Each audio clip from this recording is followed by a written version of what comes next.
Karibuni tena wapenzi watazamaji wetu katika kipindi chetu hichi cha darasa la lugha ya alama, ambapo lengo ya kipindi chetu hichi kuweza kupiana elimu na kupiana ujuzi sisi watazamaji pamoja na wananchi mbalimbali kwa lengo la kuweza kufahamu lugha ya alama, ikiwa ni miongoni mwa taaluma ambazo tunazotakiwa kujifunza, na lengo letu ikiwemo la kuweka jamii jumuishi. Tunaendelea na darasa letu. Mimi ni yule Mwalimu Kheri Muhammad Ismail, ni mkalimani wa lugha ya alama, natokea katika chuo cha mafunzo ya lugha ya alama ambacho ni IVTC. Tunaendelea na namba yetu inayofuata ambayo ni namba 11. 11, kama tunakumbuka katika kipindi kilichopita tulifika mpaka nambari 10. Kwa hivyo 10 tulisema kwamba inakuwa ni mkono huu tunaweka shepu hii na mkono huu tunaweka shepu hii. Kwa hivyo shepu hizi mbili unaziweka pamoja. Kumbuka usiinue vidole bali viweke katika shepu ya huu mkono mkusanyo kama tulivyoona katika zile hand shape zetu. Kwa hivyo tukiweka hii ni 10. Kwa hivyo tukija katika 11 unaongeza 1. 11. Kumbuka hapa tunatumia moja mkono mmoja. Kwa hivyo huku hautofanya kazi tena. 11. Kumbuka sheria yetu ya moja inavyoelekea. Ukiifanya 10 hivi haitakuwa 11 bali itakuwa 10D. Kwa hiyo tukumbuke mwelekeo wa tumbo la kiganja na mgongo wa kiganja. Tulisema nambari, mgongo na mwelekezeo unayezungumza naye, tumbo likuelekezee wewe. Kwa hivyo 11. Na hata tukenda katika nambari 12.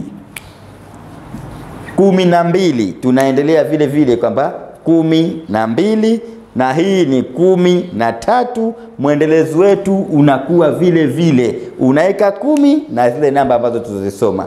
14 na 15, 15. Nadhani tunakumbuka tukosoma namba 1 mpaka 0 mpaka 5.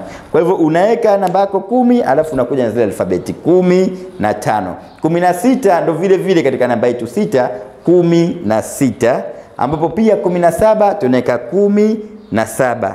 Kwa hivyo tayari tushaijenga namba yetu 16 pamoja na 17.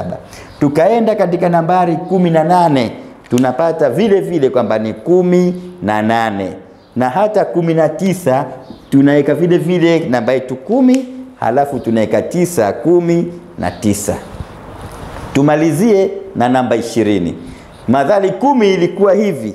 Ukiweka moja 20 haitokuwa tena uongeze 2. No, hii haitokuwa 20. 20 tunaendelea namba zile zile kwamba inavyoandikwa 20 tunaweka 2. Kwa hiyo na wewe unaweka 2. Inalofuata ni 0.